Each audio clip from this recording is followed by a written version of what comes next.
ಇದು ನಾವು ಕಟ್ಟಿದ್ದಲ್ಲ, ಇದು ಇದ್ದಿದ್ದೇನೆ ಆಸ್ ಇಟ್ ಈಸ್. ಇಲ್ಲಿ ನಾವೇನು ಬದಲಾವಣೆ ಮಾಡಿಲ್ಲ. ಮನೆ ಯಾಕೆ ಚೆನ್ನಾಗಿದ್ರೆ ಮನೆ ಚೆನ್ನಾಗಿರ್ತದೆ. 50 ವರ್ಷ ನನ್ನ ಜೊತೆ ಹೇಗಿದ್ದಾಳಲ್ಲ ಅವಳು. 77 ತುಂಬಿ 78ಕ್ಕೆ ಬರ್ತಾರೆ. So if you feel you are young, you are young. If you feel you are old, you are old. ಮನೆಗೆ ಬರದೇ ಇದ್ರೆ ಮನೆ ಯಾಕೆ ಹೇಳ್ತಾಳಂತೆ, ನಿಮಗೆ ಮನೆ ಯಾಕೆ ಅಂತ. ಸೊ ಸಿಕ್ಕಾಪಟ್ಟ ಪುಸ್ತಕಗಳಿವೆ, ಒಂದು ವ್ಯವಸ್ಥೆ ಇಲ್ಲ. ಇದು ನೋಡಿ ನಮ್ಮ ಯೌವನದ ಕಾಲದ ಚಿತ್ರ. ಹೌದು, ಅನಂತನಾಗ್ ಅಂತ ಕರೆಯೋರಾಗಲ್ಲ. ಮೇಷ್ಟ್ರು, ಇಂಗ್ಲಿಷ್ ಮೇಷ್ಟ್ರು, ಕನ್ನಡ ಕವಿ. ನನ್ನ ಮನೆಯಲ್ಲಿ ಕಾಮಧೇನುವಿಲ್ಲ, ಕಲ್ಪವೃಕ್ಷವಿಲ್ಲ, ರಂಬೆ ಊರ್ವಶಿಯರಿಲ್ಲ, ಕೆಣಕಿ ಕಾಡುವ ಶತ್ರುವಿಲ್ಲ ಎಂದೆಲ್ಲ ನನಗೆ ಅನ್ನಿಸಿಯೇ ನನಗೆ ಹೆಂಡತಿ ಇದ್ದಾಳೆ ಅಂತ. ಬಣ್ಣಿಸಲೇ ಹೆಣ್ಣೆ, ಏನು ಬಣ್ಣಿಸಲೇ ಹೆಣ್ಣೆ, ಏನೆಂದು ಬಣ್ಣಿಸಲೇ.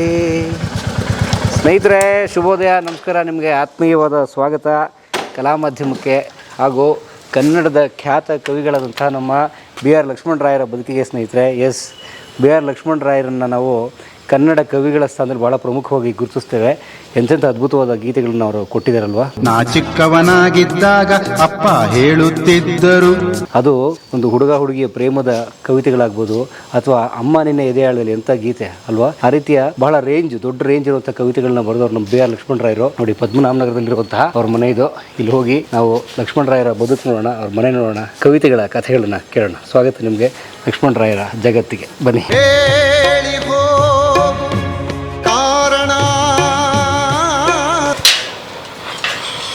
ಬನ್ನಿ ಬನ್ನಿ ಬನ್ನಿ. ಕವಿಗಳು ಏನು ಮಾಡ್ತಿದಾರೋ, ಕವಿತೆ ಬರಿತಾ ಇರಬೇಕು. ನಾವು ಬೆಲ್ ಮಾಡಿ ತೊಂದರೆ ಆದರೆ ಅದಕ್ಕೆ ಬಾಗಿಲು ತಟ್ಟಲ್ಲ. ಸರ್, ಬನ್ನಿ ಬನ್ನಿ. ಓ, ನಮಸ್ತೆ ಸರ್. ನಮಸ್ತೆ ನಮಸ್ತೆ ನಮಸ್ತೆ ಪರಮೇಶ್ ಸರ್, ಹೇಗಿದ್ದೀರಿ ಸರ್? ಶುಭೋದಯ ಸರ್, ಹೇಗಿದ್ದೀರಿ ಕವಿಗಳು? ಚೆನ್ನಾಗಿದ್ದೀನಿ. ಓಕೆ, ಹೇಳಿ, ನೀವು ಹೇಗಿದ್ದೀರಿ? ಚೆನ್ನಾಗಿದ್ದೀರಿ, ತಮ್ಮ ಆಶೀರ್ವಾದ. ಒಳಗಡೆ ಬರಲ್ಲ? ಖಂಡಿತ ಖಂಡಿತ. ಸ್ನೇಹಿತರೆ, ಬನ್ನಿ, ಗುರುಗಳನ್ನ ಮೀಟ್ ಮಾಡೋಣ, ಅವ್ರ ಮನೆ ನೋಡೋಣಂತೆ. ಸರ್, ನಿಮ್ಮ ಬಗ್ಗೆ ನನಗೊಂದು ಹೊಟ್ಟೆ ಉರಿದೆ ಸರ್. ನಿಮಗೆ ವಯಸ್ಸು ಹಿಂದೆ ಹೋಗ್ತಾ ಇದೆಯಲ್ಲ ಅಂತ ನನಗೆ ಹೊಟ್ಟೆ ಉರಿ ಬರ್ತಾ ಇದೆ. ತಮ್ಮ ಬಗ್ಗೆ ಫೀಲಿಂಗ್ ಜಲಸ್ ಅಬೌಟ್ ಯು. ವಯಸ್ಸು ಸದ್ಯ ಇದ್ದ ಕಡೆಗೆ ಇದ್ರೆ ಸಾಕು. ಸೊ ಹಿಂದಕ್ಕೆ ಹೋದರೆ ಅಪಾಯ ಜಾಸ್ತಿ. ಅದಕ್ಕೋಸ್ಕರ ಹೌದು, ಹಿಂದಕ್ಕೆ ಹೋದ್ರೆ ಮತ್ತೆ ಹಿಂದಿಂದೆಲ್ಲನೂ ನೆನಪಾಗ್ತದಲ್ಲ. ಓಕೆ, ವಯಸ್ಸು ಆದಷ್ಟು ಅದನ್ನು ಹಾಗೆ ಉಳಿಸ್ಕೊಳ್ಳಿಕ್ಕೆ ಪ್ರಯತ್ನ ಪಡ್ತಾ ಇದೆ ಅಷ್ಟೇ. ವಾವ್, ಅದು ಭಾಳ ಮುಖ್ಯ. 75 ತುಂಬಿ 76, 77. 77 ತುಂಬಿ 78ಕ್ಕೆ ಬರ್ತಾರೆ. 78 ದೀರ್ಘ ಯೌವನದ ರಹಸ್ಯ ಸ್ವಲ್ಪ ನಮಗೂ ಹೇಳಿ. ಅದು ರಹಸ್ಯ ಏನಿಲ್ಲ. ಇಂಗ್ಲೀಷಲ್ಲಿ ಹೇಳ್ತಾರಲ್ಲ, you are as young or as old as you feel. So if you feel you are young, you are young. If you feel you are old, you are old. ಅದರಿಂದ ಯದ್ ಭಾವಂ ತದ್ ಭವತಿ ಅಂತಾರೆ.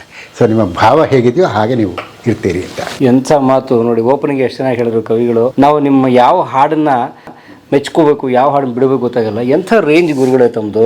ತಾವು ಗಂಡು ಹೆಣ್ಣಿನ ಪ್ರೇಮದ ಕವಿತೆಗಳನ್ನ ಹಿಡ್ಕೊಂಡು, ದಾಂಪತ್ಯದ ಕೆಲವು ಕವಿತೆಗಳನ್ನ ಇಟ್ಕೊಂಡು, ಅಮ್ಮ ನಿನ್ನ ಎದೆಯಾಳದಲ್ಲಿ, ಬಾ ಮಳೆಯ ಬಾ ಅಟ್ಟು ಬಿರುಸಾಗಿ ಬಾರದಿರು.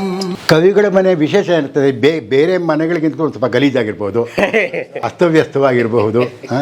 ಯಾಕಂದರೆ ಆ ಕವಿಗಳಿಗೆ ಲೌಕಿಕವಾಗಿ ಅಷ್ಟಾಗಿ ಆಸಕ್ತಿ ಇರೋದಿಲ್ವಲ್ಲ. ಆದರೆ ಏನಂದರೆ ಅದೃಷ್ಟವಶಾತ್ ಅವರ ಹೆಂಡತಿ ಇರಂಗಿರಲ್ಲ, ಅವರು ಲೌಕಿಕ ಥರದಲ್ಲೇ ಇರ್ತಾರೆ. ಆದ್ದರಿಂದ ನಾವು ಎಷ್ಟೇ ಅಸ್ತವ್ಯಸ್ತವಾಗಿದ್ದರೂ ಅವರು ಅದನ್ನೊಂದು ವ್ಯವಸ್ಥೆಗೆ ತಂದಿರ್ತಾರೆ. ಹಾಗಾಗಿ ಮನೆ ಇಷ್ಟೊಂದು ವ್ಯವಸ್ಥಿತವಾಗಿದೆ ಅಂದರೆ ಅದಕ್ಕೆ ಮನೆ ಯಾಕೆ ಕಾರಣ. ನಮಗೆ ಮನೆ ಯಾಕೆ ಅಂತಾರೆ ಅವರು. ಅಲ್ಲ, ಹೌದು, ಗಂಡಸರು ಯಾವಾಗಲೂ ಮನೆ ಯಾಕೆ ಅಂದರೆ, ಸೊ ಅವರಾದರೆ ಮನೆ ಯಾಕೆ, ಮನೆಯನ್ನು ನೋಡ್ಕೊಂಡು ಡುಂಡಿರಾಜ್ ಹೇಳ್ತಾರಲ್ಲ ಹಾಗೆ. ಸೊ ಅವ್ರು ಹಾಗೆ ಗಂಡಸರು ಮನೆ ಯಾಕೆ ಅಂತಾರೆ. ಹೌದು, ಅಲ್ಲ, ಸರಿಯಾದ ಸಮಯಕ್ಕೆ ಗಂಡ ಮನೆಗೆ ಬರದೇ ಇದ್ದರೆ ಮನೆ ಯಾಕೆ ಹೇಳ್ತಾಳಂತೆ, ನಿಮಗೆ ಮನೆ ಯಾಕೆ ಅಂತ. ಡುಂಡಿರಾಜರದು. ಹೌದು. ಯಾವ ಕಟ್ಟಿದ ಮನೆ? ಎಷ್ಟು ವರ್ಷ ಆಯ್ತು? ಇದು ನಾವು ಕಟ್ಟಿದ್ದಲ್ಲ, ಇದು ಇದ್ದಿದ್ದೇನೆ ಆಸ್ ಇಟ್ ಈಸ್. ಇಲ್ಲಿ ನಾವೇನು ಬದಲಾವಣೆ ಮಾಡಿಲ್ಲ. 2011ರಲ್ಲಿ ಬಂದಿದ್ದು. 2011 ಅಂದರೆ ಆಯ್ತು, ಈಗಾಗಲೇ ಒಂದು 12 ವರ್ಷ 13ನೇ ವರ್ಷಕ್ಕೆ ಬರ್ತಾರೆ ಫೆಬ್ರವರಿಗೆ. ಸೊ ರೆಡಿ ಹೌಸ್ ಇದ್ದಿದ್ದೇನೆ. ನಮಗೋಸ್ಕರ ಕಟ್ಬಿಟ್ಟು ಅವರು ಬಿಟ್ಬಿಟ್ಟು ಹೋದ್ರು ಅಂತ ಅನ್ಸುತ್ತೆ. ಓ, ಅಂದ್ರೆ ನಿಮ್ಗೆ ಹೇಳಿ ಮಾಡಿಸ್ದಾಗ ಇಲ್ಲಿರೋದು ಎಲ್ಲವೂ ಮೊದಲೇ ಇತ್ತು. ಒಂದು ಡೈನಿಂಗ್ ಟೇಬಲ್ಲು ಮತ್ತು ನಮ್ಮ ಸೋಫಾ ಸೆಟ್ ಮಾತ್ರ ನಮ್ಮದು ಹೊಸದಷ್ಟ.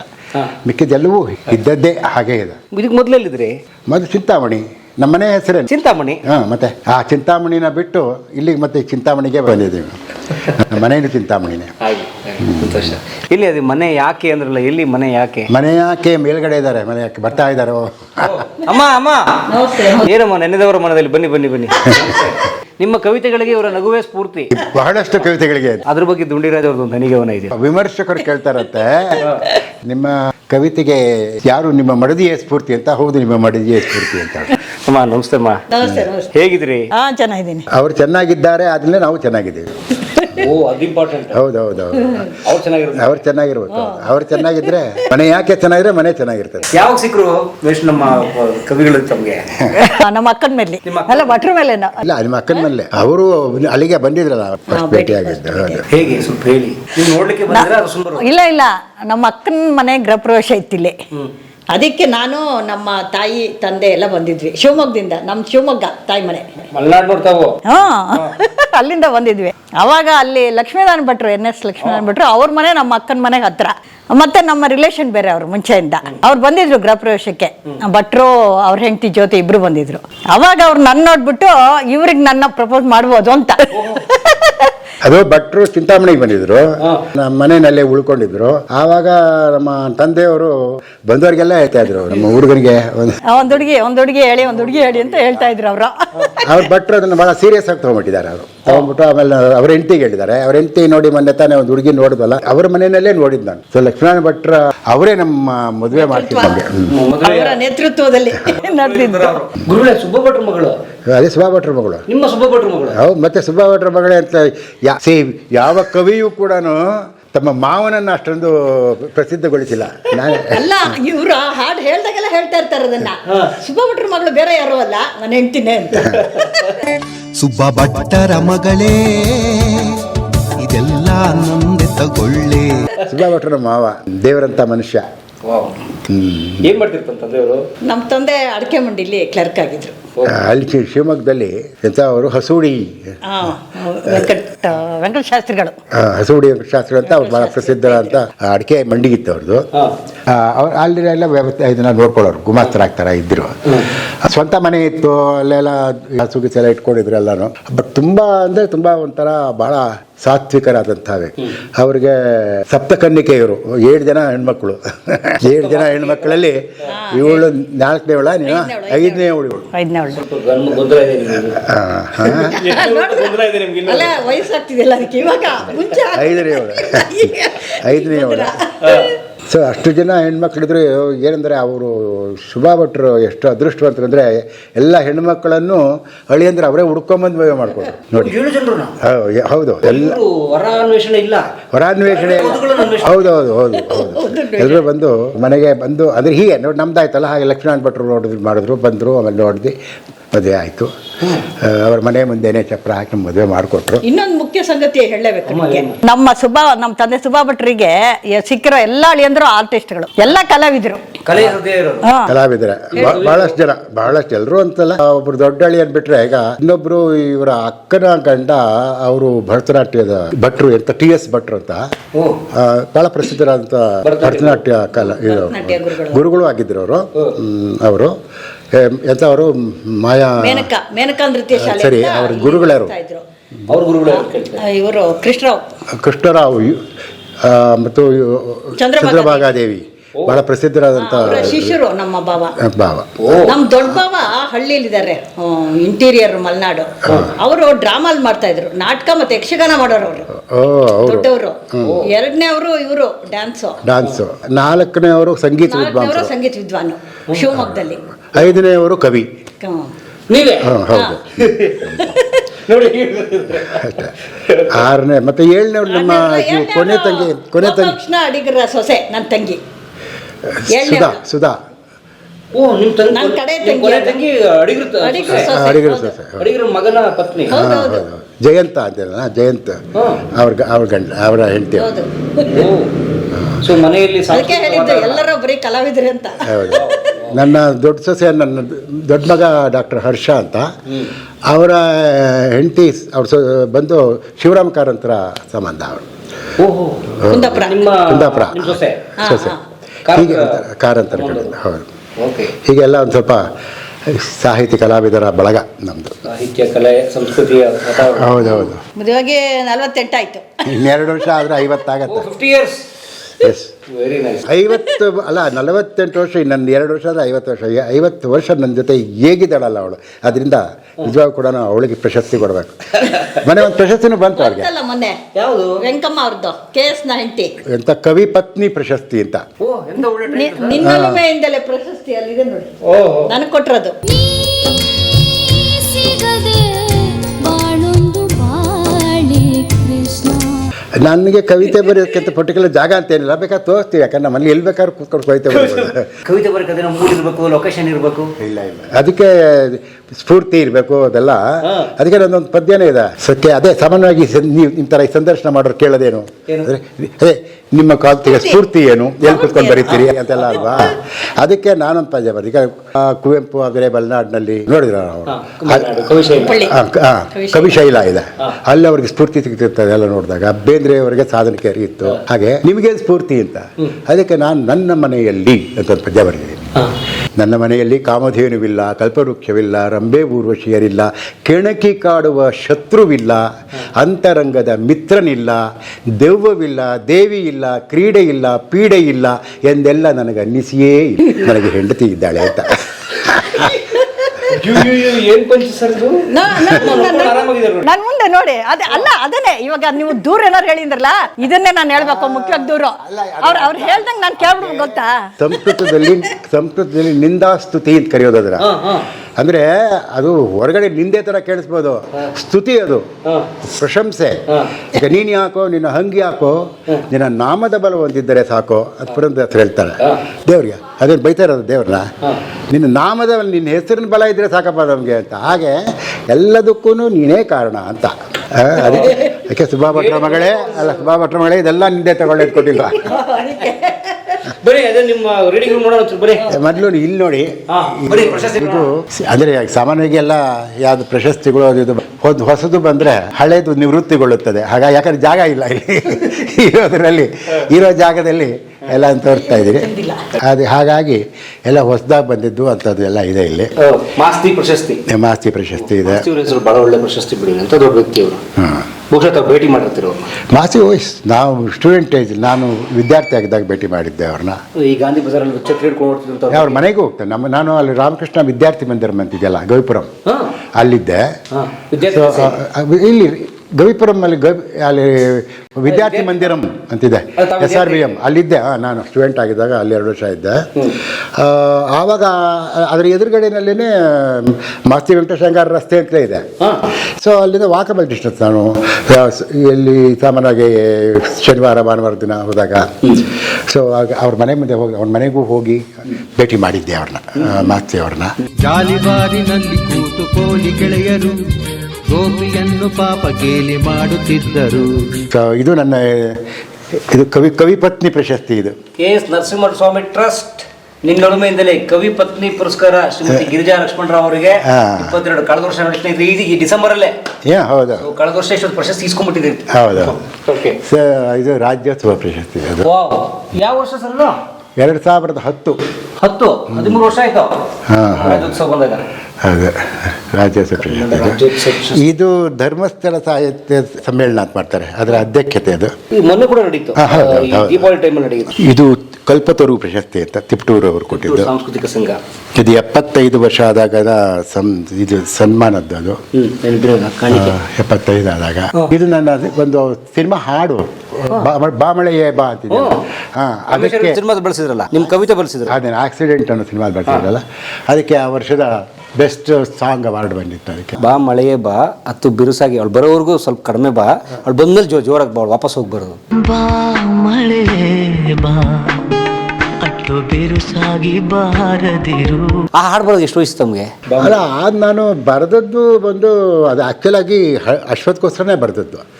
ಅಶ್ವತ್ಥಾಗ ಒಂದು ಗಜಲ್ಗಳ ಒಂದು ಕ್ಯಾಸೆಟ್ ಮಾಡಬೇಕು ಅಂತಿದ್ರು. ಅದಕ್ಕೆ ನನ್ನ ವೆಂಕಟೇಶ್ ಮೂರ್ತಿ 4, ನಂದು 4 ಗಜಲ್ಸ್ ಬೇಕು ಅಂತ. ಆವಾಗ ಅದಕ್ಕೋಸ್ಕರ 4 ಗಜಲ್ ಬರೆದಿದ್ದೆ ನಾನು. ಆ ಗಜಲ್ಗಳಲ್ಲಿ ಇದು ಕೂಡ ಒಂದು. ಅಂದರೆ ಇದು ನಾನು ಬರೆದದ್ದು 1985-86ರಲ್ಲಿ. 40 ವರ್ಷದ, ಹೌದು, 40 ವರ್ಷದ ಹಿಂದೆ. ಫಸ್ಟ್ ಅಶ್ವಥ್ ಹಾಡಿದ್ದ ಅದನ್ನು ಗಜಲ್ ಸ್ಟೈಲಲ್ಲಿ. ಆಮೇಲೆ ಅನಂತ ಸ್ವಾಮಿ ಅವರು ಟ್ಯೂನ್ ಮಾಡಿದ್ರು. ಅದಾದಮೇಲೆ ಸಿನಿಮಾಗೆ ಬಂದಿದ್ದರು. ನಿಮ್ಮ ಕುಟುಂಬ ಓ ನೈಸ್ ಬನ್ನಿ ನಿಮ್ಮ ಮನೇಲಿ ಯಾರೋ ವಿಜ್ಞಾನಿಗಳು ಇರ್ಬೇಕಂತ. ಇದು ನನ್ನ ತಮ್ಮ ಶಂಕರ್ ಗೊತ್ತಿರ್ಬೇಕು, Shankar Chintamani, famous portrait photographer. ಯಾರು ನಿಮ್ಮ ತಮ್ಮನ? ತಮ್ಮ, ಹೌದು. ಓಹೋ ನೈಸ್. ಸೊ ನೀವೆಲ್ಲರ ಮನೆಗಳು ನೋಡ್ತೀರಿ, ನಮ್ಮ ಎಲ್ಲ ಆರ್ಟಿಸ್ಟ್ಗಳ ಮನೆ ತೀರ ಅವನೇ ಮಾಡಿರೋದು. ಇದು ಅಲ್ಲೂ ಅದನ್ನು ಅವನೇ ಮಾಡಿರೋದು. ಇದು ಯಾರ್ಯಾರು ಸರ್ ಪರಿಚಯಿಸಿ? ನನ್ನ ಎರಡನೇ ಮಗ ಅವನು, ಸಂತೋಷ್. ಅವನು ಅಮೆರಿಕಾದಲ್ಲಿದ್ದಾನೆ, ಸಾಫ್ಟ್ವೇರ್ ಇಂಜಿನಿಯರ್ ಅವನು. ಅವನ ಹೆಂಡತಿ ಇವಳು ಸೈಕಿಯಾಟ್ರಿಸ್ಟ್, ಎಜುಕೇಷನ್ ಸೈಕಾಲಜಿ ಅಲ್ಲಿ ಅವಳು ಕೌನ್ಸಿಲರ್ ಆಗಿ ವರ್ಕ್ ಮಾಡ್ತಿದ್ದಾಳೆ. ಈ ಮೊದಲನೇ ಮಗ ಅವನು ಡಾಕ್ಟರ್ ಹರ್ಷ. ಡಾಕ್ಟರ್ ಹರ್ಷ ಅವನು ಕಣ್ಣಿಂದ ಅಫ್ತಾಲ್ಮಾಲಜಿಸ್ಟ್, ನಾರಾಯಣ ನೇತ್ರಾಲಯ ಅಲ್ಲಿದ್ದಾರೆ. ಸೊಸೆ ಅದೇ ಅವಳೇ ನಮ್ಮ ಶಿವರಾಮ್ ಕಾರಂತರ ಸಂಬಂಧ ಅಂತ ಹೇಳಿದ್ದು, ಸಹನಾ ಅಂತ ಅವಳು. ಇವರಿಬ್ಬರು ಅವನ ಮಕ್ಕಳು, ಡಾಕ್ಟರ್ ಮಕ್ಕಳು. ಇವ್ನು ಆ್ಯಕ್ಚುಲಾಗಿ ತೆಗೆದಾಗಲೇ 3 ವರ್ಷ ಆಯ್ತು. ಸೊ ನಿಮ್ಮ ಒಟ್ಟು 3 ಮೊಮ್ಮಕ್ಕಳು? 3 ಜನ ಮೊಮ್ಮಕ್ಕಳು. ಇಂಜಿನಿಯರ್ಗೆ 1 ಮಗು, ಡಾಕ್ಟ್ರಿಗೆ 2 ಮಕ್ಕಳು. ಡಾಕ್ಟ್ರಿಗೆ ಮಗಳು. ಅವರು ಮತ್ತೆ ಎಲ್ಲ ಈಗೇನು ಡಾಕ್ಟ್ರ್ ಆದರೂ ಕೂಡ ಕಲಾವಿದ ಅವನು ಹಿಂದೂಸ್ತಾನಿ ವೋಕಲಿಸ್ಟ್ ನನ್ನ ಮಗ. ಡಾಕ್ಟ್ರು? ನಮ್ಮ ನಾಗರಾಜರಾವ್ ಹವಲ್ದಾರ್ ಅವರ ಶಿಷ್ಯ. ಓಹೋ, ತುಂಬ ದೊಡ್ಡವರು. ಸೊ ಇವನು ಕೊಳಲು ಕಲಿತಾ ಇದ್ದಾನೆ, ರಿಷಬ್ ಮೊಮ್ಮಗ. ಇವಳು ವೋಕಲ್ ಕಲಿತಾ ಇದ್ದಾಳೆ. ಎಲ್ಲ ಹಾಗೆ ಸಂಗೀತದಲ್ಲಿ ಭಾಳ ಆಸಕ್ತಿ ಅವ್ರಿಗೆಲ್ಲ. ಸೊ ಇವಳು ಕೂಡ ಹಿಂದೂಸ್ತಾನಿ ವೋಕಲಿಸ್ಟ್ ಕಲಿತಾಳೆ. ನಮ್ಮ ಎರಡನೇ ಸೊಸೆ ಅವಳು ಕೂಡ ಹಿಂದೂಸ್ತಾನಿ ವೋಕಲಿಸ್ಟ್. ಸೊ ಸಾಮಾನ್ಯ ಮನೇಲಿ ಎಲ್ರಿಗೂ ಸಂಗೀತದ ಒಂದು ಹಿನ್ನೆಲೆ ಇದೆ, ಬ್ಯಾಕ್ಗ್ರೌಂಡ್. ನಾನು ಕೂಡ ಸಂಗೀತದಿಂದ ಬಂದವನೇ, ಹಾಗಾಗಿ. ಹೌದು, ಆಮೇಲೆ ಹೌದು. ನಾ ಮೊದಲು ಸಂಗೀತ ನನ್ನ ಮೊದಲನೆಯ ಇದು ಪ್ಯಾಷನ್. ಆಮೇಲೆ ಸಾಹಿತ್ಯದ ಕಡೆ ಬಂದಿದ್ದು. ನಾನು ಚಿಕ್ಕ ಪ್ರೈಮರಿ ಸ್ಕೂಲು, ಹೈಸ್ಕೂಲ್ ಇದ್ದಾಗಲೂ ಹಾಡ್ತಾ ಇದ್ದೆ. ಮತ್ತು ನಾನು ಕರ್ನಾಟಕ ಸಂಗೀತ ಅದನ್ನು ಒಂದು ಸೀನಿಯರ್ ತನಕ ಕಲ್ತಿದ್ದೀನಿ. ಆಕಾಶವಾಣಿಗೆ ಆಡಿಷನ್ ಸಿಂಗರ್ ಆಗಿದೆ ನಾನು. ಆಕಾಶವಾಣಿ ಆಯ್ಕೆಯಾದ ಕಲಾವಿದ? ಹೌದೌದು, ಹಾಡಿದೆ. ಒಂದು 5 ವರ್ಷ ಆಕಾಶವಾಣಿಲೂ ಹಾಡಿದ್ದೆ ನಾನು. ಬಟ್ ಅಪ್ಗ್ರೇಡ್ ಮಾಡ್ಕೊಳ್ಳಿಲ್ಲ ನಾನು, ಅದಕ್ಕೋಸ್ಕರ ಅದು ಡಿಸ್ಕಂಟಿನ್ಯೂ ಆಯಿತು. ಒಂದು ಪದ ಸುಮ್ಮನೆ ಬಿಡಿ. ಆವಾಗಲೂ ಕೂಡ ಫಸ್ಟ್ ಹಾಡಿದ್ದು ಅದೇನೆ, ಸುಬ್ಬ ಭಟ್ಟರ ಮಗಳೇ ಇದೆಲ್ಲ ನಂದೇ ತಗೊಳ್ಳೆ. ಅದನ್ನು ಆಡಿಷನ್ಗೆ ಹಾಡಿದ್ದೆ. ನೀಲಿ ನೈಲಕ್ತಿನ ಮೇಘ ವಿನ್ಯಾಸದ ಆಕಾಶದ ಸೀರೆ, ದಿಗಂತಗಳೇ ಮೇರೆ, ಮುಂಜಾವಿನ ಬಂಗಾರದ ಬೆಟ್ಟ, ಬೆಳದಿಂಗಳ ಬೆಳ್ಳಿ, ನಿನ್ನ ಭಾಗ್ಯಕ್ಕೆ ಎಣೆಯಲ್ಲಿ, ಸುಬ್ಬ ಭಟ್ಟರ ಮಗಳೇ ಇದೆಲ್ಲ ನಂದೇ ತಗೊಳ್ಳೆ, ಸುಬ್ಬ ಭಟ್ಟರ ಮಗಳೇ ಇದೆಲ್ಲ ನಂದೇ ತಗೊಳ್ಳೆ. ಈ ಕವಿತೆ ಸುಬ್ಬ ಭಟ್ರ ಮಗಳೇ ಮೊದಲು ಕವಿತೆ ಬರೆದಿದ್ರಿ? ಹೌದು. ಆಕಾಶವಾಣಿ ಆಡಿಷನ್ ಇದನ್ನ ಹಾಡಿದ್ರಿ? ಹೌದು, ಆಕಾಶವಾಣಿ ಆಡಿಷನ್ಗೆ ಹಾಡಿದ್ದೆ. ಆಯ್ಕೆ ಪಾಸ್. ಟೀ ಆಗ್ಬೋದು ಮಾಡಿ ಪ್ಲೀಸ್, ಒಂಚೂರು. ಒಂಚೂರು ಟೀ ಕುಡಿ. ಬನ್ನಿ ಫಸ್ಟ್ ಫ್ಲೋರು. ಇದು ನಮ್ಮ ಮಲಗುವ ಕೊಠಡಿ. ಇಲ್ಲಿ ಎಲ್ಲ ಬುಕ್ಸ್ ಇದೆ, ಅದಕ್ಕೋಸ್ಕರ. ಸೊ ನನ್ನ ಪುಸ್ತಕಗಳು ಅದೇ ಚಿಂತಾಮಣಿಯಿಂದಲೇ ಬಂದಾಗೆಲ್ಲ ಬಂದು ತಂದು ಒಟ್ಟಿದ್ದಷ್ಟೇ, ಯಾವುದು ಒಂದು ವ್ಯವಸ್ಥೆ ಇಲ್ಲ. ಸೊ ಸಿಕ್ಕಾಪಟ್ಟೆ ಪುಸ್ತಕಗಳಿವೆ. ಎಲ್ಲಿದ್ದಾವೆ? ಇದರಲ್ಲೇ ಇದಿದೆ. ಇದು ನೋಡಿ ನಮ್ಮ ಯೌವನದ ಕಾಲದ ಚಿತ್ರ. ಸರ್ ಸಿನಿಮಾ ನಟನ ಥರ ಇದ್ದೀರಲ್ಲ ಸರ್ ನೀವು, ಅನಂತನಾಗ್ ಥರ ನೀವು. ಕನಸಲು ನೀನೆ ಮನಸಲು ನೀನೆ. ಹೌದು, ಅನಂತನಾಗ್ ಅಂತ ಕರೆಯೋರಾಗಲ್ಲ. ಸೀರಿಯಸ್? ಹೌದು ನೋಡಿ, ಸುಮ್ಮನೆ ಹೇಳಿದ್ದು ನಾನು. ಕೆಲವು ಕಡೆ ಅನಂತನಾಗ್, ಕೆಲವು ಕಡೆ ಶಂಕರ್ ನಾಗ್ ಅಂತ. ಇವತ್ತಿನಲ್ಲಿ ನಾಗ್ ಕುಟುಂಬಕ್ಕೆ ಸೇರಿಸಿದ್ರು ನನ್ನ ಆ ಕಾಲಕ್ಕೆ. ಎಷ್ಟು ವರ್ಷ ಆಗಿತ್ತು ಮದುವೆಗೆ ಈ ಫೋಟೋದಲ್ಲಿ? ಸುಮಾರು ಒಂದು 10 ವರ್ಷ ಆಗಿದೆ. ನಿಮ್ಮ ಕಣ್ಣು ಭಾಳ ಎಕ್ಸ್ಪ್ರೆಷನ್ ಚೆನ್ನಾಗಿದೆ, ನಿಮ್ಮ ಹೇರ್ ಸ್ಟೈಲು ಅದೆಲ್ಲ ನೈಸ್. ಚಿಂತಾಮಣಿಲಿ ಏನು ಮಾಡ್ತಿದ್ರಿ? ಚಿಂತಾಮಣಿ ನಂದೇ ಒಂದು ಸ್ವಂತ ಟ್ಯುಟೋರಿಯಲ್ ಇನ್ಸ್ಟಿಟ್ಯೂಟ್ ಇತ್ತು. ಮೇಷ್ಟ್ರು ನೀವು? ಮೇಷ್ಟ್ರು, ಇಂಗ್ಲೀಷ್ ಮೇಷ್ಟ್ರು, ಕನ್ನಡ ಕವಿ. ನಾನು ಓದಿದ್ದು ಇಂಗ್ಲೀಷ್ ಲಿಟ್ರೇಚರ್ನ. ಇಂಗ್ಲೀಷ್? ಹೌದು, ಲಂಕೇಶ್ ಶಿಷ್ಯ ನಾನು. ಸೊ ಆಗ ಇಂಗ್ಲೀಷ್ ಮೇಜರ್ಸ್ ತೊಗೊಂಡು ಇಂಗ್ಲೀಷ್ BA ಇಂಗ್ಲೀಷ್ ಮೇಜರ್ಸ್ ಆಗಿತ್ತು. ಹಾಗಾಗಿ ಆಮೇಲೆ ಇಂಗ್ಲೀಷ್ ಟೀಚರ್ ಆಗಿದ್ದೆ. ಅದು ಸರ್ಕಾರಿ ಕೆಲಸ? ಸರ್ಕಾರಿ ಇಲ್ಲ, ನನ್ನ ಸ್ವಂತ. ಅದಕ್ಕೆ ಮುಂಚೆ ಒಂದು ಸ್ಕೂಲಲ್ಲಿದ್ದೆ, ಡಿಲಿಜೆನ್ಸ್ ಹೈಸ್ಕೂಲ್ ಅಂತ. ಅದು 1967 ನಾನು ಡಿಗ್ರಿ ಆಗಿದ್ದು. ಆ ವರ್ಷದ 75 ತನಕ 8 ಇಯರ್ಸ್ ಇದ್ದೆ ಅಲ್ಲಿ. ಅಲ್ಲಿದ್ದಾಗಲೇ B.Ed ಮಾಡ್ಕೊಂಡಿದ್ದೆ ನಾನು. ಅದಾದಮೇಲಿಂದ ಬಿಟ್ಟು ನನ್ನ ಸ್ವಂತ ಟ್ಯುಟೋರಿಯಲ್ ಇನ್ಸ್ಟಿಟ್ಯೂಟ್ ಶುರು ಮಾಡಿದೆ. ಅದರಲ್ಲಿ ಒಂದು ನಾನು ಇಂಗ್ಲೀಷ್ ಪಾಠ ಮಾಡ್ತಿದ್ದೆ, ಒಬ್ಬರು ಮ್ಯಾಥ್ಸ್ ಟೀಚರು ಮತ್ತು ನನ್ನ ತಂಗಿನೇ ಸೋಷಿಯಲ್ ಸ್ಟಡೀಸ್ ಮಾಡ್ತಿದ್ಲು, ಸೈನ್ಸ್ ಟೀಚರು ಇಟ್ಕೊಂಡು ತುಂಬ ಚೆನ್ನಾಗಿ ನಡೀತು ಟ್ಯುಟೋರಿಯಲ್ಸ್ ಕೂಡ. ನಾನು ನಾವು ಈಗ ಬರೋ ತನಕ ಇಲ್ಲಿಗೆ ಬರೋ ತನಕನೂ ನಡೀತಾನೆ. ಚಿಂತಾಮಣಿಲಿ? ಚಿಂತಾಮಣಿ. ತಮ್ಮ ಊರು ಚಿಂತಾಮಣಿ? ಹೌದು, ಚಿಂತಾಮಣಿನೇ. ಅಂದರೆ ನಾನು ಹುಟ್ಟಿದ್ದು ಚಿಂತಾಮಣಿ ಹತ್ತಿರ, ಅದು ಅಲ್ಲಿ ಶಿಡ್ಲಘಟ್ಟ ಅಂತಿದೆ, ಶಿಡ್ಲಘಟ್ಟದ ಹತ್ರ ಚೀವಂಗಲ ಅಂತ, ಅದು ನಮ್ಮ ತಾಯಿ ಊರು. ಸೊ ಅಲ್ಲಿ ಹುಟ್ಟಿದ್ದು ನಾನು. ಅಲ್ಲಿಂದ ನಮ್ಮ ಚಿಕ್ಕ ಊರದೆ, ಒಂದು ಪ್ರೈಮರಿ ಸ್ಕೂಲ್ ಇತ್ತು ಅಷ್ಟೇ ಅಲ್ಲಿ. ಅದಕ್ಕೋಸ್ಕರ ನಮ್ಮ ತಂದೆ ನಮ್ಮ ವಿದ್ಯಾಭ್ಯಾಸಕ್ಕೋಸ್ಕರ ಅಂದ್ಬಿಟ್ಟು ಚಿಂತಾಮಣಿನಲ್ಲಿ ಅವರು ಅಲ್ಲಿ ಒಂದು ಸ್ಟುಡಿಯೋ ತೆಗೆದು ಅಲ್ಲೇ ಮನೆ ಮಾಡಿ ಎಲ್ಲ ಮಾಡಿದ್ರು. ಆಮೇಲೆಲ್ಲ ನಮ್ಮ ಫ್ಯಾಮಿಲಿ ಎಲ್ಲ ಅಲ್ಲಿಗೆ ಶಿಫ್ಟ್ ಆಯಿತು, ಚಿಂತಾಮಣಿಗೆ. ಸೊ ನನ್ನ ಜೀವನದ ಹೆಚ್ಚು ಭಾಗ ಸುಮಾರು ಒಂದು 50 ವರ್ಷ ಚಿಂತಾಮಣಿಲೇ ಇದ್ದೆ ನಾನು. ಅದು ಓದುವ ಟೈಮ್ ಬಿಟ್ಟರೆ ಒಂದು 50 ವರ್ಷ ಅಲ್ಲೇ ಇದ್ದೆ. ಆಮೇಲೆ ಈಗ ಅಲ್ಲಿಂದ ಬಿಟ್ಟು ಬಂದದ್ದು 2011ರಲ್ಲಿ. ಸೊ ಚಿಂತಾಮಣಿ ನಿಮ್ಮ ಬದುಕಿನ ಬಹಳ ದೊಡ್ಡ ಅಂಗ ಅದು? ಹೌದೌದು, ಬಹಳ ದೊಡ್ಡ ಭಾಗ. ಹೌದು. ನಾನು ಹೈಸ್ಕೂಲ್ ತನಕ ಅಲ್ಲೇ ಓದಿದ್ದು. ಅದಾದಮೇಲೆ ಕಾಲೇಜು ಮಾತ್ರ ಬೇರೆ ಕಡೆ ಓದಿದ್ದು. ಆಮೇಲೆ ಉದ್ಯೋಗನೂ ಚಿಂತಾಮಣಿನೇ. ಹಾಗಾಗ್ಬಿಟ್ಟು ಚಿಂತಾಮಣಿನೇ ಒಂದು ನನ್ನ ಕಾರ್ಯಕ್ಷೇತ್ರ, ಕರ್ಮಭೂಮಿ. ಅಡಿಗಿರದೊಂದು ಪದ್ಯ ಇರಬೇಕಲ್ಲ, ಚಿಂತಾಮಣಿಯಲ್ಲಿ ಕಂಡ ಮುಖ. ಹೌದು ಹೌದು. ನಾನು ಚಿಂತಾಮಣಿಗೆ ಬಂದಿದ್ದರು ಅವರು. ಅಲ್ಲೊಂದು ಬಂದಾಗ ಒಂದು ಸಭೆಯಲ್ಲಿ ಅವರಿಗೆ ಕಂಡ ಒಂದು ಮುಖ ಅವರನ್ನು ಬಹಳ ಕಾಡಿ, ಚಿಂತಾಮಣಿಯಲ್ಲಿ ಕಂಡ ಮುಖ ಅಂತ ಬರೆದರು ಅವರು. ಬನ್ನಿ ಪುಣ.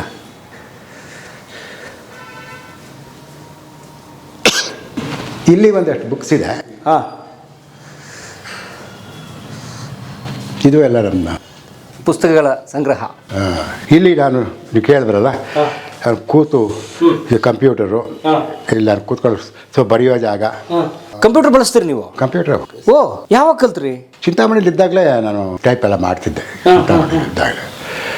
ಸೊ ಆಗಲಿಂದಲೂ ನಾನು ಎಲ್ಲದಕ್ಕೂ ಪೇಪರ್ಸ್ಗೆಲ್ಲ ಕಳಿಸ್ಬೇಕಾಗಿದ್ರೆ, ಈಗಾದರೆ ನಾವು ಮೊಬೈಲಲ್ಲೇ ಕಳಿಸ್ಬೋದು, ಆಗ ಕಂಪ್ಯೂಟ್ರಿಂದ ಕಳಿಸ್ತಾ ಇದ್ದೆ. ಇಲ್ಲೇ ಬರೆದು ಟೈಪ್ ಮಾಡಿ ಇಮೇಲ್ ಮಾಡೋದು? ಹೌದು, ಇಮೇಲ್ ಮಾಡ್ತಿದ್ದೆ. ಸೊ ನೀವು ಹಿಂದೆ ಬೀಳಿಲ್ಲ ತಂತ್ರಜ್ಞಾನದಲ್ಲಿ? ಮೋಸ್ಟ್ ಅಪ್ಡೇಟೆಡ್ ಪೋಯಿಟ್ ಅಂದರೆ ನಾನೇ ಆ್ಯಕ್ಚುಲಿ. ಇವತ್ತಿಗೂ ಬರೀತೀರಿ? ಬರಿತೀನಿ, ಹೌದು. ಇವಾಗಲೂ ನನ್ನ ಇದು ಪದ್ಯಗಳು ಅದು ಇದು ಬರ್ತಾನೆ ಇರ್ತವಲ್ಲ, ಬರುತ್ತೆ. Social media? ಸೋಷಿಯಲ್ ಮೀಡಿಯಾನೂ ಇರುತ್ತೆ. ಸೋಷಿಯಲ್ ಮೀಡಿಯಾದಲ್ಲೂ ವಾಟ್ಸಾಪ್ಪು, ಫೇಸ್ಬುಕ್ಕು. ಸೊ ತಂತ್ರಜ್ಞಾನದಲ್ಲಿ ಕೂಡ ನಾನೇನು ಹಿಂದೆ ಬಿದ್ದಿಲ್ಲ. ಬಟ್ ಕೆಲವರು ಒಂದು ವಾದ ಮಾಡ್ತಾರೆ, ಈ ಸೋಷಿಯಲ್ ಮೀಡಿಯಾದಲ್ಲಿ ಬರೆಯೋದೇ ಅಂತ ಗಟ್ಟಿ ಕವಿಗಳೆಲ್ಲ, ಕವಿತೆಗಳೆಲ್ಲ ಆ ಕಾಲ ಹೆಂಗಿತ್ತು ಅಂತ ತಾವು ಹಿಂದಿಂದ ಹೇಳ್ತಿರ್ತಾರೆ. ತಾವೇನು ವ್ಯಾಖ್ಯಾನ ಮಾಡ್ತೀರಿ? ಅನೇಕರು ಹಿಂದಿಂದ ಹೇಳಿ ತಮ್ಮದು ಚೆನ್ನಾಗಿತ್ತು, ಈಗಿನ ಚೆನ್ನಾಗಿಲ್ಲ ಅಂತಾರೆ. ಈಗ ನಮ್ಮ ಕಾಲಕ್ಕೆ ತೊಗೊಂಡ್ರಿಗೆ ಅದಕ್ಕೆ ನಮ್ಮ ಹಿಂದಿನ ಕಾಲದವರು ನಮ್ಮ ಕಾಲ ಚೆನ್ನಾಗಿತ್ತು ಅಂತಿದ್ರು ಅಲ್ವಾ? ನಮ್ಮಪ್ಪ ನಮ್ಮ ಕಾಲ ಎಲ್ಲ ಕಾಲ ಕೆಟ್ಟೋಯ್ತು ಅಂತ ನಮ್ಮಪ್ಪ ಹೇಳ್ತಿದ್ರು. ನಾವು ಅದೇ ಹೇಳಿದ್ರೆ ಅರ್ಥ ಇಲ್ಲ ಅದಕ್ಕೆ. ಏನಂದರೆ ಕಾಲ ಬದಲಾವಣೆ ಆಗ್ತಾನೆ ಇರುತ್ತೆ, ಅದಕ್ಕೆ ನಾವು ಹೊಂದ್ಕೋಬೇಕು ಹೊರತು ಕಾಲ ನಮಗೇನು ಹೊಂದ್ಕೊಳ್ಳೋದಿಲ್ಲ. ಸೊ ಕಾಲ ಒಂದು ಪ್ರವಾಹ, ಅದು ಹೋಗ್ತಾ ಇರುತ್ತೆ. ಆ ಪ್ರವಾಹದ ಜೊತೆ ನಾವು ಹೋಗಬೇಕು. ಪ್ರವಾಹದ ಎದುರು ಈಜಿದ್ರೆ ಅದು ನಮ್ಮನ್ನು ಆಚೆ ಹಿಂಗೆ ಎಸ್ಬಿಟ್ಟು ತನ್ನ ಮುಂದೆ ಹೋಗ್ತಾ ಇರುತ್ತೆ ಅಷ್ಟೇ. ಹಾಗೆ ಇವತ್ತು ಏನಾಗಿದೆ, ಇವತ್ತು ನೀವೇ ನೋಡ್ತಾ ಇದ್ರಲ್ಲ, ಈಗ ಯಾವ ಪೇಪರಲ್ಲಾಗಲಿ, ಈಗ ಯಾವ ಮುಂಚೆ ಎಲ್ಲಾನು ಕಥೆಗಳು, ಕವಿತೆಗಳು, ವಿಮರ್ಶೆ ಎಲ್ಲ ಪತ್ರಿಕೆಗಳಲ್ಲಿ ಬರ್ತಾ ಇತ್ತು. ಹೌದು, ಸಾಪ್ತಾಹಿಗಳಲ್ಲಿ ಪ್ರಕಟ ಆಗೋದು ಅಲ್ವಾ? ಮತ್ತು ಸಾಹಿತ್ಯದ ಕಿರು ಪತ್ರಿಕೆಗಳೆಲ್ಲ ಇದ್ವು, ಎಲ್ಲ ಇದ್ವು. ಅವಾಗ ಅದು ಆಕ್ಚುಲ್ ಆಗಿ ಅದು ಪ್ರಿಂಟ್ ಮೀಡಿಯಾ ಕಾಲ ಅದು. ಸೊ ಈಗ ಇಲ್ಲವೇ ಇಲ್ಲ. ಈಗ ನಿಮಗೆ ಎಲ್ಲ ಯಾವ ಪತ್ರಿಕೆಗಳಲ್ಲೂ ಕತೆ ಇಲ್ಲ, ಕವಿತೆ ಇಲ್ಲ, ವಿಮರ್ಶೆ ಇಲ್ಲ. ಸೊ ಇವತ್ತು ಬರೆಯೋರು ಏನು ಮಾಡಬೇಕು? ಎಲ್ಲಿ ಬರೀಬೇಕು? ಅವ್ರಿಗೆ ಇನ್ನೂ ಬಹಳ ವೈಡರ್ ನೆಟ್ವರ್ಕ್ ಇರ್ತಿದೆ. ಈಗ ಅವರು ಮೊಬೈಲಲ್ಲೇನೆ ಅವರು ಏನ್ ಬೇಕಾದ್ರೂ, ಈಗ ಫೇಸ್ಬುಕ್ ಆಗ್ಬೋದು, ವಾಟ್ಸಪ್ ಆಗ್ಬೋದು. ಸೊ ಅವ್ರು ಬರೆದದ್ದನ್ನು ಅಲ್ಲಿ ಹಾಕ್ತಾರೆ, ಓದೋರು ಓದ್ತಾರೆ. ವರ್ಲ್ಡ್ ವೈಡ್ ಜಗತ್ತಿನಾದ್ಯಂತ ಅದು ರೀಡರ್ಸ್ಗೆ ಸಿಗುತ್ತೆ ಅಲ್ಲ. ಇವಾಗ ನಾನು ಹಿಂದಿನ ಕಾಲಕ್ಕಿಂತ ನನ್ನ ಒಂದು ವ್ಯಾಪ್ತಿ ಜಾಸ್ತಿ ಆಗಿದೆ. ನನ್ನ ಈಗ ನನ್ನ ಅಮ್ಮ ನಿನ್ನ ಇದೆಯಾಳದಲ್ಲಿ ಹಾಡು ಹೇಳಿದ್ರಿ ನೀವು.